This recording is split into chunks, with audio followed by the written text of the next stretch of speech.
मेरा शुरू से ही शौक था कि मैं किसी सिक्योरिटी इदारे में, पुलिस में, आर्मी में या फिर रेंजर्स में ज्वाइन कर सकूं। लेकिन ज़रूरी तो नहीं कि जो आप सोचें वैसा हो जाए। मेरे साथ भी ऐसे ही हुआ कि जैसे जैसे मैं बड़ा हो रहा था, घर की जो पोजीशन थी या जो फाइनेंशियल इश्यूज थे, वो किसी भी तरह इस काबिल नहीं थे कि मैं पढ़ सकूं या अपने फ्यूचर के लिए या अपने शौक़ के लिए कुछ कर सकूं। ना मैं तालीम हासिल कर सका और ना ही घर में जितने भी लोग थे वो फाइनेंशियली इतने स्टेबल थे कि मुझे सपोर्ट कर पाते। खैर, मैंने बमुश्किल प्राइमरी तक तालीम हासिल की और तालीम हासिल करने के बाद कभी एक फैक्ट्री में, कभी दूसरी फैक्ट्री में, इस तरह मुख्तलिफ जगहों पे जॉब करता चला गया।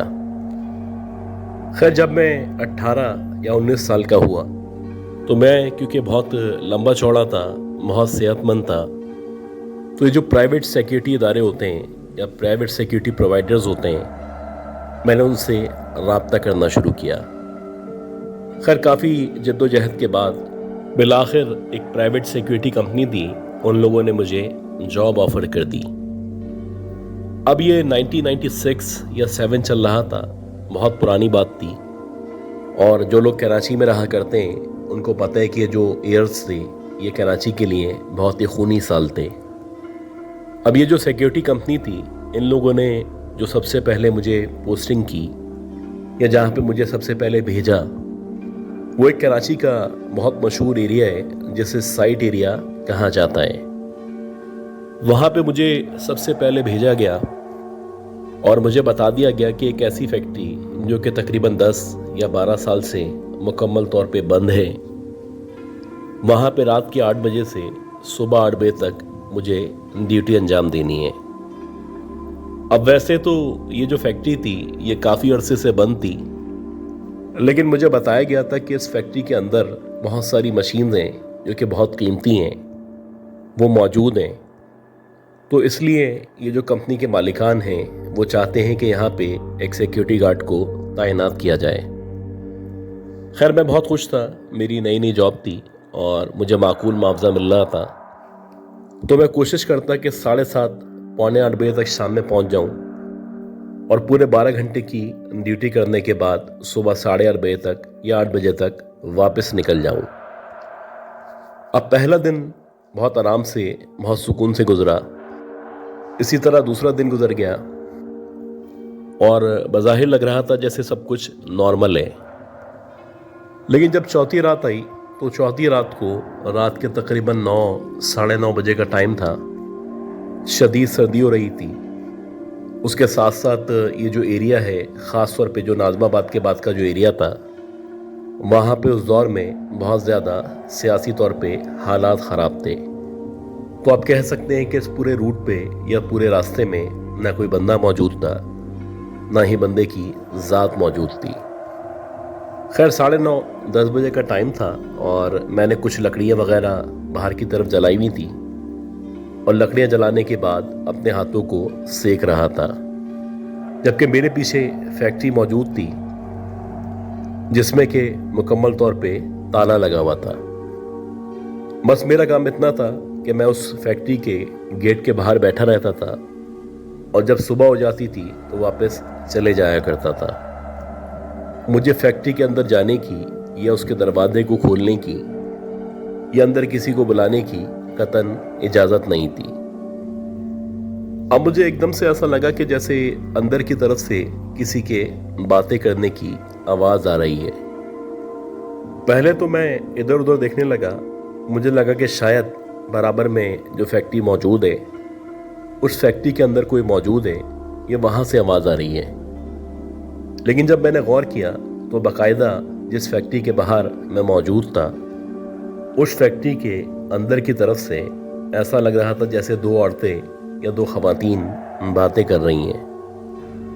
अब कुछ देर तक तो मैं सुनता रहा और तकरीबन 10 या 15 मिनट तक जब मुसलसल आवाज़ आती रही तो मैंने सोचा कि अब जाके देखता हूँ या कम से कम ऊपर से झांक के देखता हूँ कि बिला आखिर कौन है जो अंदर मौजूद है और ना सिर्फ मौजूद है बल्कि ज़ोर ज़ोर से बातें कर रहा है।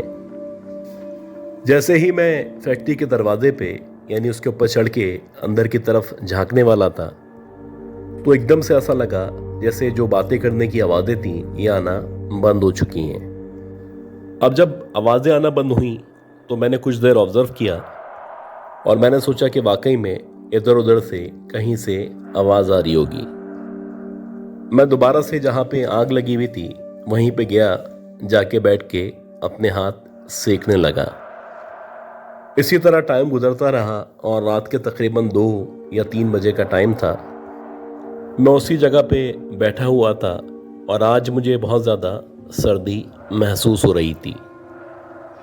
एकदम से मुझे ऐसा लगा जैसे किसी ने मेरा नाम लेके मुझे पुकारा है और ये जो आवाज़ थी ये एक ज़नाना आवाज़ थी, यानी कि जो भी मेरा नाम ले रहा था या मुझे मुखातिब कर रहा था वो यकीनन कोई औरत थी। अब जब मैंने पलट के फैक्ट्री के गेट की तरफ देखा या फैक्ट्री के अंदर की तरफ झांकने की कोशिश की तो मुझे गेट के पास से ऐसा लगा जैसे किसी का हाथ है जो गेट के ऊपर रखा हुआ है। जो हाथ मुझे नजर आ रहा था ये क्लियरली एक औरत का हाथ था। बाकायदा उस हाथ पे चूड़ियां मौजूद थीं और ऐसा लग रहा था जैसे किसी औरत ने अपना जो हाथ है वो गेट की ग्रिल के ऊपर रखा हुआ है। मुझे उसका बाकी जिस्म या उसकी शक्ल नजर नहीं आ रही थी, बस इतना पता चल रहा था जैसे कोई गेट के अंदर की तरफ मौजूद है और उसने अपने हाथ को गेट के ऊपर की तरफ रखा हुआ है। अब किसी औरत का मुझे आवाज़ देना और उसके बाद उसके हाथ का या उसका मुझे नज़र आना, वो भी एक ऐसी फैक्ट्री में जो कि पिछले कई सालों से न सिर्फ बंद थी बल्कि यहाँ पे न कोई आया था न किसी ने चक्कर लगाया था। खैर ये जो बात थी ये मेरे लिए बड़ी अजीब बात थी। आहिस्ता आहिस्ता करके जैसे जैसे मैं उस गेट की तरफ बढ़ रहा था तो मैं चाहता था कि मैं देखूं आखिर कौन औरत है जो गेट के अंदर की तरफ मौजूद है। अब जैसे ही मैं उस गेट की तरफ बढ़ा तो ऐसा लगा वो जो हाथ है वो एकदम से नीचे हो गया है, यानी कि वो जो भी औरत थी उसको अंदाजा हो चुका था कि मैंने उसकी तरफ बढ़ना शुरू कर दिया है। खैर मैंने सोचा कि मैं जाता हूँ और जाके देखता हूँ, कंफर्मेशन करता हूँ कि फैक्ट्री के अंदर कौन मौजूद है।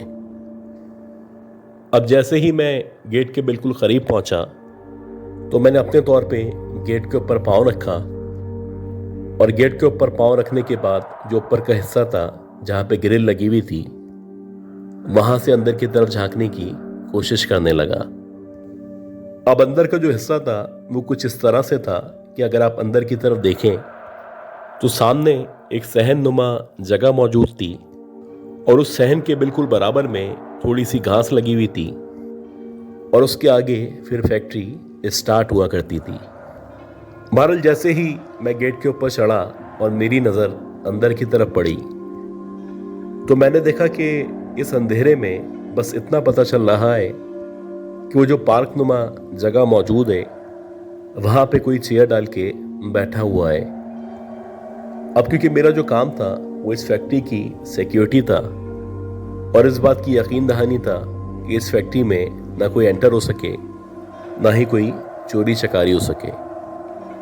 अब जैसे ही मैंने अंदर की तरफ किसी को बैठे हुए देखा तो मेरे पास जो टॉर्च लाइट मौजूद थी उस टॉर्च लाइट की मदद से मैंने अंदर की तरफ रोशनी मारना शुरू की।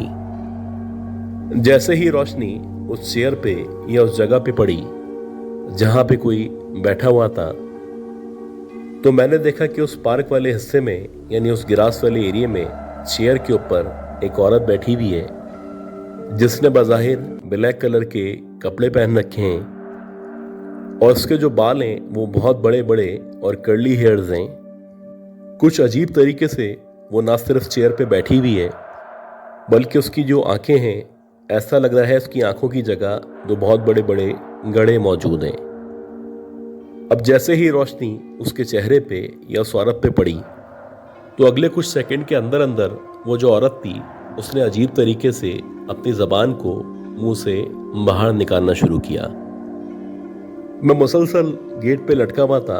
एक हाथ में मेरे टॉर्च लाइट मौजूद थी और मैं उस औरत की तरफ देख रहा था कि देखते ही देखते उस औरत की जो ज़बान थी ना सिर्फ तकरीबन 5 या 6 इंच तक बाहर निकल आई, बल्कि इसके साथ साथ वो एकदम से खड़ी हुई और ऐसा लगने लगा जैसे वो मेरी तरफ बढ़ती चली आ रही है।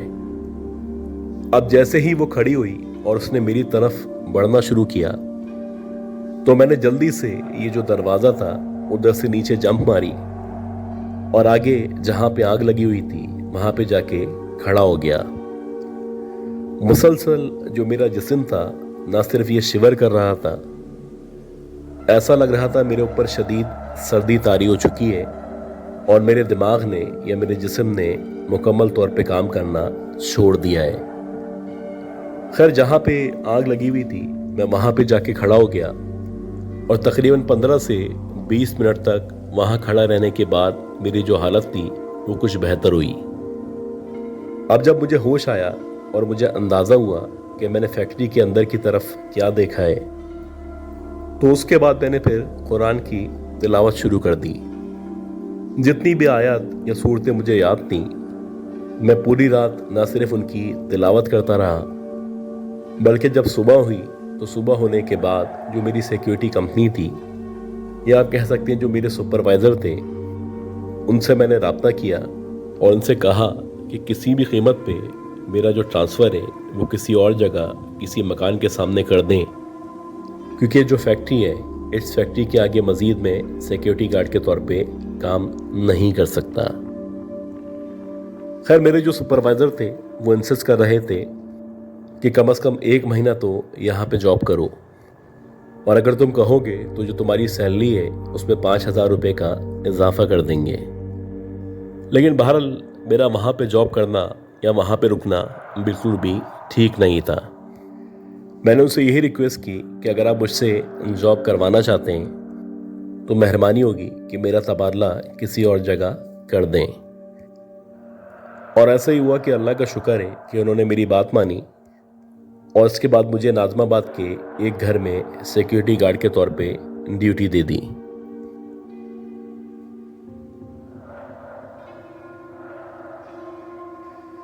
2020-2021 में जबकि कोरोना अपनी पीक पे था और पूरी की पूरी दुनिया मुकम्मल तौर पे तब्दील होकर रह चुकी थी, तो जितने भी लोग थे, चाहे वो दुनिया में किसी भी मुल्क में रहा करते हों, ना सिर्फ वो मुतासिर हुए थे बल्कि सबकी जो फाइनेंशियल पोजीशन थी या सबके जो मामलात थे वो मुश्किल से मुश्किल होते चले गए थे। ऐसे ही हमारे साथ था कि हमारी जो एक फैक्ट्री थी जिसमें एक सिक्योरिटी गार्ड के तौर पे मैं काम किया करता था, तो उसमें जितने भी मुलाजमीन थे, शुरू में जितने भी मुलाजमीन थे उनको जो भी सेठ थे उन्होंने तनख्वाहें दी।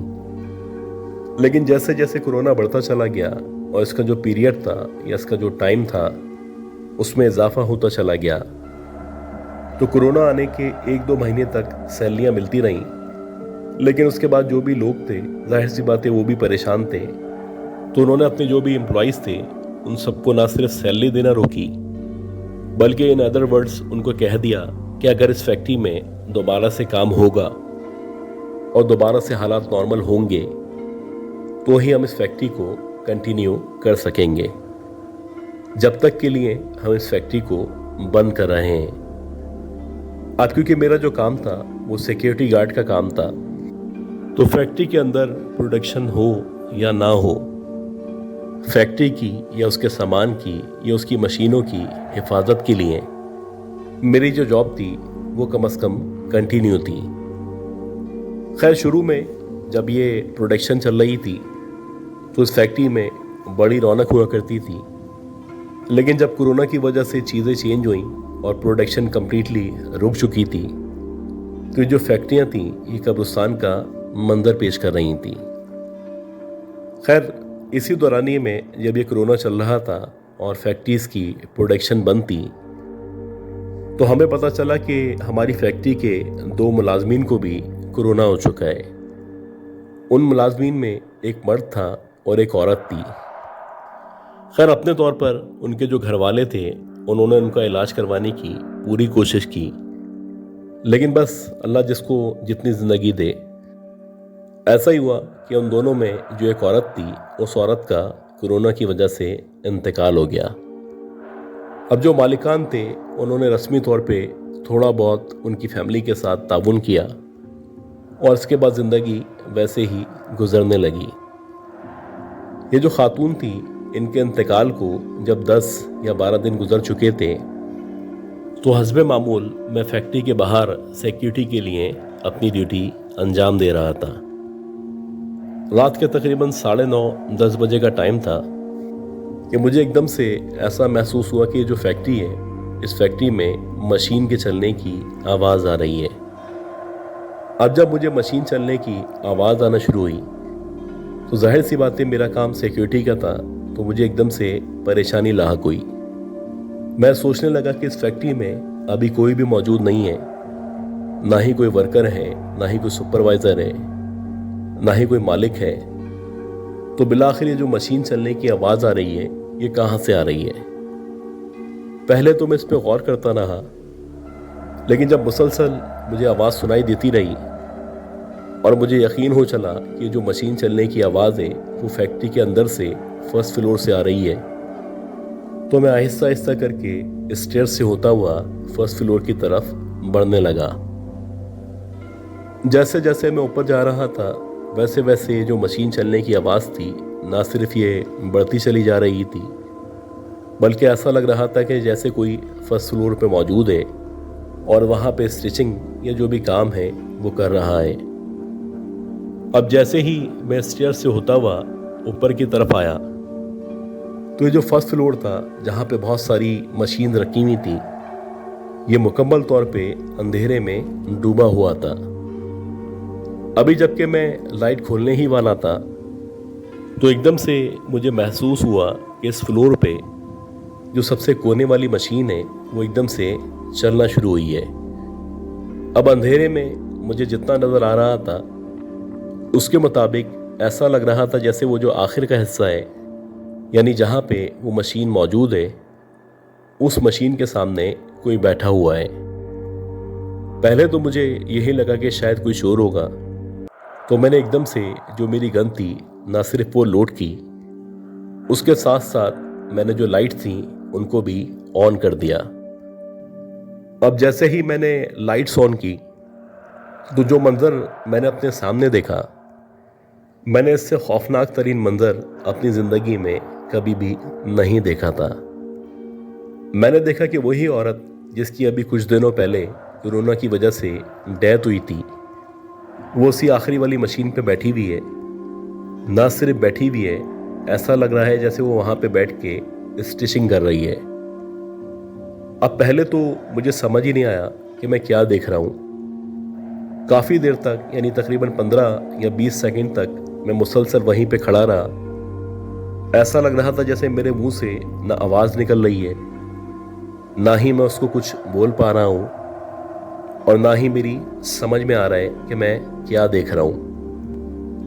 लेकिन जैसे ही मेरे सेंसेस बहाल हुए और मुझे एकदम से याद आया कि ये जो औरत मुझे नज़र आ रही है, इसका भी कुछ दिनों पहले इंतकाल हो चुका है, तो एकदम से मैं पीछे हटा और जो भी मुझे कुरानी आयत आती थी, ख़ास तौर पे जो आयतुल कुर्सी आती थी, वो मैंने ज़ोर ज़ोर से पढ़ना शुरू कर दी।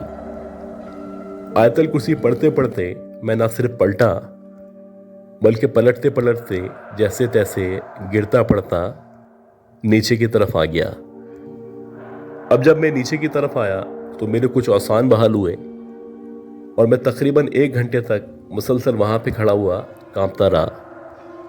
खैर, जैसे तैसे ये रात गुजरी और जब अगले दिन मेरी मालिकान से बातचीत हुई या उनसे मुलाकात हुई, तो मैंने उनको ये सारा का सारा वाकया ऐसे ही बयान कर दिया। वो जो मालिकान थे, वो कहने लगे कि ऐसा हो सकता है कि तुमने उसके कारीन को या उसके हमजाद को देखा हो।